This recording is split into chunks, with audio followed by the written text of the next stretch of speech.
Então vamos dar início às provas públicas. Só um bocadinho, para abrir aqui o edital.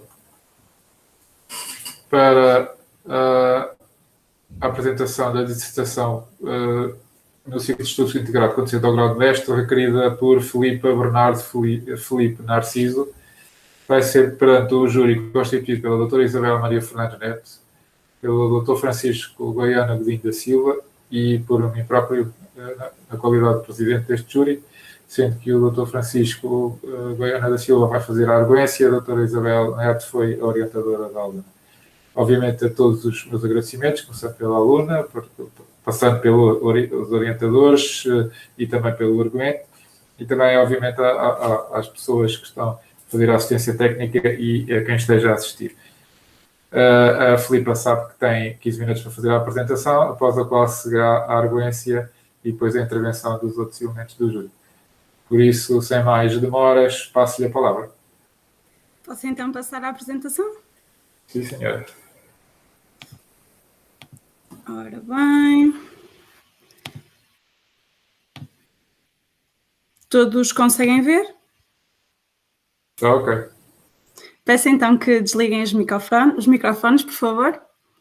Muito bom dia a todos. Primeiramente, permitam-me saudar o nosso júri, agradecendo desde já a sua disponibilidade. Um bem-aja ao professor Dr. Francisco Goiana Godinho da Silva na qualidade de arguente, ao professor Dr. Miguel Castelo Branco na qualidade de presidente de painel, à professora doutora Isabel Maria Fernandes Neto, a quem acrescento um sincero agradecimento pela valorosa orientação. A todos os elementos que tornaram possíveis estas apresentações no modo digital e, por fim, a todos aqueles que dispuseram do seu tempo para assistir à defesa da minha dissertação, especialmente a minha família e amigos. Dissertação essa que tem como tema literacia de e para a saúde em estudantes do 12º ano. Remeto-vos para um breve sumário que será abordado nesta apresentação, iniciando então com a introdução. A literacia em saúde, que ao longo desta apresentação será muitas vezes referida como LS, define-se como o conhecimento do indivíduo, a sua motivação e capacidade em aceder, compreender, criticar e aplicar informação de e para a saúde, de forma a fazer julgamentos e a tomar decisões informadas que mantenham ou melhorem a sua qualidade de vida no que concerne aos cuidados em saúde, bem como à prevenção e à promoção da mesma. Em 2014, a nível europeu, entre estes 8 países, foi realizado um inquérito que aferia o nível de LS, o Health Literacy Survey. Em 2015, Portugal junta-se a esta iniciativa com resultados sempre inferiores aos restantes países europeus nos vários parâmetros avaliados e um resultado final de 51% de prevalência de literacia. Em 2017, em Portugal, validou-se um instrumento de avaliação de literacia, o Newest Vital Sign, NVS, para português europeu. Este instrumento validado é um dos 2 que aplicamos nesta investigação e que vamos explorar melhor mais à frente. Ainda em 2017, aplicou-se o NVS validado para português na população portuguesa e apenas se revelou LS em 27% da amostra, dos 16 aos 79 anos de idade. Em 2020, validou-se o Short Assessment of Health Literacy in Portuguese Speaking Adults, o SALPA, também para português europeu, e este foi validado com um alfa de Cronbach de 0,93. Como sabemos, o 12º ano representa o fim da escolaridade obrigatória em Portugal, o que se tornou sugestivo de uma boa amostra por 2 grandes motivos. O primeiro, por caracterizar a transição para a vida adulta e, portanto, a necessidade de informação perante os primeiros contactos com o sistema. O segundo, pela possibilidade de abranger a longo prazo toda a população portuguesa. Os estudos já existentes sobre o tema verificaram-se insuficientes para avançar com um plano de ação, o que seria o meu objetivo inicial. Chegamos então ao objetivo geral desta investigação, aprofundar o conhecimento atual no que concerne a literacia de e para a saúde na faixa etária correspondente aos estudantes do 12º ano. E especificamente relacionar esta LS demonstrada com a participação pela amostra de informações em saúde. Propor também um plano de promoção de LS, tendo como população-alvo os ditos estudantes do 12º ano.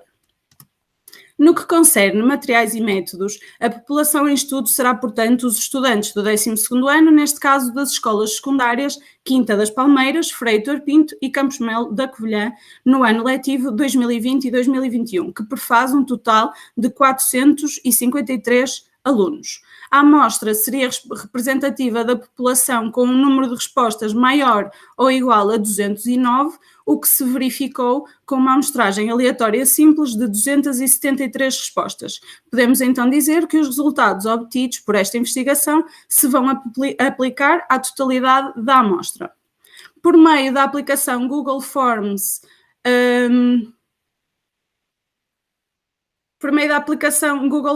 aplicámos um questionário no qual se recolheram dados sociodemográficos como a idade, género, curso que frequentam ou se já tinham participado em alguma formação em saúde, nomeadamente suporte básico de vida e primeiros socorros. Na variável género, foram 6 respostas, prefiro não dizer, foram excluídas, o que nesse caso os reduziu a amostra para 267 estudantes, sem mais critérios de exclusão a notar. Quanto ao curso, dicotomizámos a variável em curso Ciências e Tecnologias e restantes cursos, e quanto à formação em saúde, se participou em alguma delas ou não. Em seguida, aplicaram-se os 2 instrumentos referidos anteriormente, o NVS validado para português e o SALPA nos mesmos moldes. No NVS, damos primazia à compreensão da leitura, habilidades em cálculo, trata-se da interpretação de um rótulo nutricional de um gelado, avaliada através de 6 perguntas com 1 ponto para cada. Enquanto que o SALPA trata-se de reconhecimento de termos médicos através de 50 correspondências lógicas entre um termo médico e uma resposta-chave ou um distrator, com também 1 ponto certo por cada pergunta. No NVS, uma pontuação 4, 5 ou 6 vai representar literacia, no SALPA isso verifica-se para uma pontuação entre 38 e 50, sendo que pontuações inferiores representam o par polar e literacia.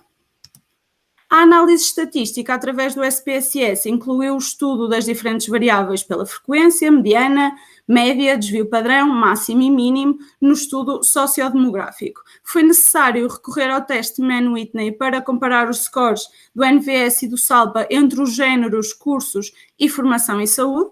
Foi ainda aplicado o teste de Spearman para avaliar a associação entre o NVS e o SALPA, bem como uma análise ROC para perceber o poder de discriminação de cada uma. Foi considerado um p-value inferior a 0,05.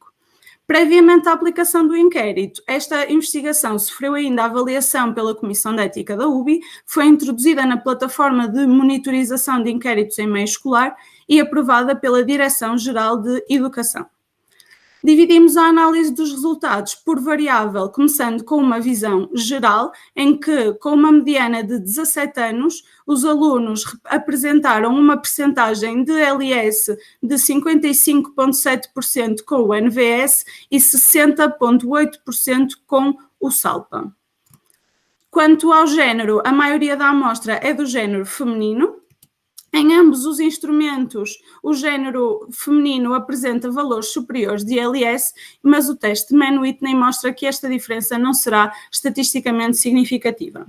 Quanto ao curso, existe maior proporção de estudantes a frequentar o curso de Ciências e Tecnologias relativamente a cada um dos restantes cursos individualmente, ainda que os restantes cursos representem a maior fatia desta variável. Verifica-se que quer para o NVS, quer para o SALPA, os CT apresentaram valores maiores de LS. Se nos focarmos no p-value obtido pelo teste Mann-Whitney, ambos são superiores a 0,05, o que significa que estas estatísticas vão ser significativas. Quanto à FS, a maioria dos alunos nunca participou em formações em saúde, nomeadamente no curso de suporte básico de vida e ou primeiros socorros. A maioria dos estudantes sem formação em saúde apresentava valores maiores de literacia para ambos os instrumentos, em comparação com os que frequentaram alguma formação em saúde. Retornando o nosso foco para o p-value, conseguimos perceber que esta diferença não é estatisticamente significativa. O teste Spearman mostrou um alto coeficiente de correlação estatisticamente significativo, porém a análise ROC mostra que ambas apresentaram fraca discriminação. De forma a gerar contexto, relembro que no estudo realizado a nível europeu em adultos, os portugueses apresentaram uma prevalência de ALS de 50%. A prevalência da literacia em saúde em Portugal foi medida com o NVS, resultando em apenas 27,1% de literacia, e esta investigação revelou uma prevalência de literacia de e para a saúde de 55,7% e 60,8% com o NVS e o SALPA, respectivamente. Este conjunto de dados permite-nos concluir que a prevalência de ALS ainda se vai tornar menor na população em geral, comparativamente aos estudantes, e, portanto, cimentam a importância da prevenção da iliteracia em saúde. Apesar da maioria da amostra apresentar literacia em ambos os instrumentos, estes valores continuam a ser inferiores quando, por exemplo, comparados aos restantes países europeus avaliados pelo HLS. Em particular, o género feminino apresenta valores de ALS superiores em ambos os instrumentos quando comparados aos do masculino. Porém, esta associação não vai ser estatisticamente significativa. Os alunos que frequentam o curso de CT apresentam maior prevalência de ALS, valor com expressão estatística, e resulta que os indivíduos com maior nível de ALS nunca haviam participado em nenhuma formação em saúde, e as diferenças também não se verificaram estatisticamente significativas para tirar outras ilações. Considera-se que possa ter havido um viés na formulação da pergunta que aferia se o aluno havia participado em alguma FS de forma oficial. Associando a informação obtida aos dados da literatura, é possível que a ALS esteja relacionada com a educação que o indivíduo terá acesso, nomeadamente na área da saúde. Uma baixa ALS, em termos práticos, pode ainda representar um maior número de internamentos, uma utilização mais frequente dos serviços de urgência, uma menor prevalência de atitudes individuais e familiares preventivas no campo da saúde, o que se vai traduzir numa menor qualidade de vida.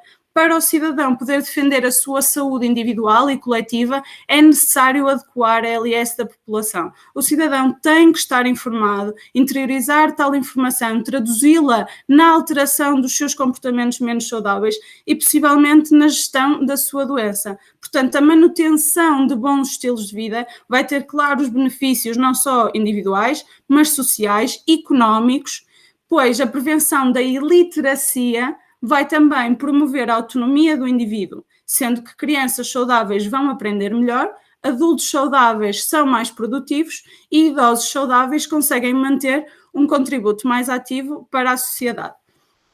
Tanto a medição da ALS como os programas de combate têm sofrido alguma oposição pelo potencial de induzir estigma e vergonha na sociedade, bem como pela ausência de ferramentas adequadas a implementar na prática clínica.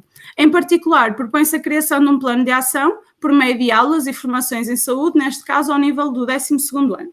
O calendário anual poderia seguir o exemplo do apresentado agora, em que as aulas em questão responderiam às necessidades de saúde do cidadão que inicia o seu contacto independente com o SNS, divulgando a informação em linguagem clara e acessível. Possíveis temas para essas atividades letivas são, então, os diferentes pontos de acesso ao SNS, como interagir de forma responsável com os mesmos, prevenção de comportamentos de risco, manutenção da saúde mental e emocional, cursos como suporte básico de vida, primeiros socorros. Assim, seria interessante que os alunos tivessem acesso a uma aula online, previamente gravada, numa plataforma interativa que incentivasse a participação e a ativação do estudante como seu principal cuidador, responsável e independente. O empowerment esperado é crucial, não só pela melhoria dos resultados de saúde ou identificação de problemas, mas também por gerar novas ideias para solucionar esses mesmos problemas através do registro de feedback dos utilizadores para melhorar o conteúdo e adaptá-lo assim às necessidades da população em questão. Desta forma, ainda estaríamos a garantir a equidade e a convergência dos níveis de eficiência dos diversos serviços de saúde. Podemos então afirmar que esta é a primeira investigação em Portugal a estudar a prevalência da literacia em saúde ao nível do 12º ano de escolaridade. Existe uma grande discrepância entre os instrumentos existentes para adultos e para crianças e adolescentes. A LS nesta faixa etária é superior à da população em geral. A frequência do curso de Ciências e Tecnologia está associada a um maior grau de literacia em saúde. Não foi possível estabelecer uma ligação entre o grau de LS e a frequência de uma formação em saúde. Propõe-se ainda um projeto piloto de promoção da literacia e enfatiza-se a necessidade de mais trabalho nesta área, que claramente está só agora a aparecer. Aqui estão as referências bibliográficas. Muito obrigada pela vossa atenção.